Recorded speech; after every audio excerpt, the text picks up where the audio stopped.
Alors tout d'abord le look de la voiture, cabriolet, petite voiture assez peu large en empattement, un style plutôt ancien rétro de la MX-5. C'est une auto qui a quand même une longue vie, on dirait, dans les voitures cabriolet.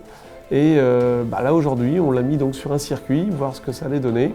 Manque de bol pour un cabriolet aujourd'hui, il pleut des trompes d'eau, mais on a pu constater une voiture assez à l'aise sur la piste, puisque le châssis demande qu'une chose, c'est avoir des virages serrés.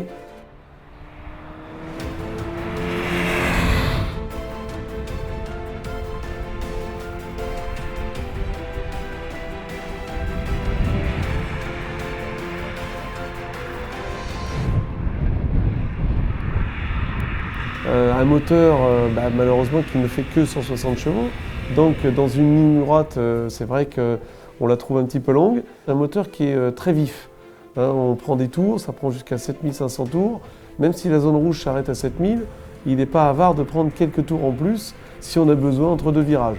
Ou, comme aujourd'hui, continuer une glisse un petit peu longue, des fois d'avoir 400 ou 500 tours de plus, c'est pas mal pour éviter le retour de volant.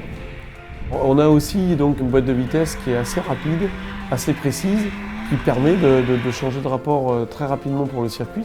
Et puis si on est sur une petite route de montagne, eh bien, de jouer avec la boîte me semble complètement cohérent.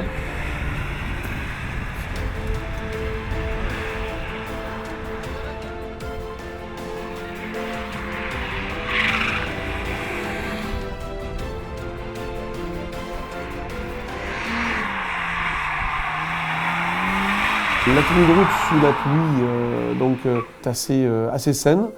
On a une voiture qui s'ouvre légèrement en entrée et puis qui va passer en survirage, donc l'arrière qui glisse assez brutalement. Il va falloir être assez rapide sur le volant. On a une motricité qui est plutôt correcte, étant donné qu'on n'a pas une puissance non plus phénoménale, donc c'est ce qui fait que la motricité reste plutôt bonne.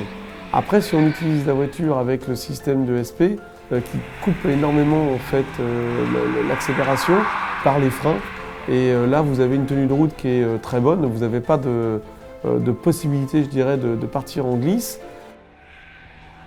En termes d'achat, c'est vrai que pour moi il faut aimer une auto un peu rétro, mais elle a son intérêt dans le sens où le moteur est vif, on a une bonne petite auto qui passe partout et qui est assez joueuse dans sa globalité.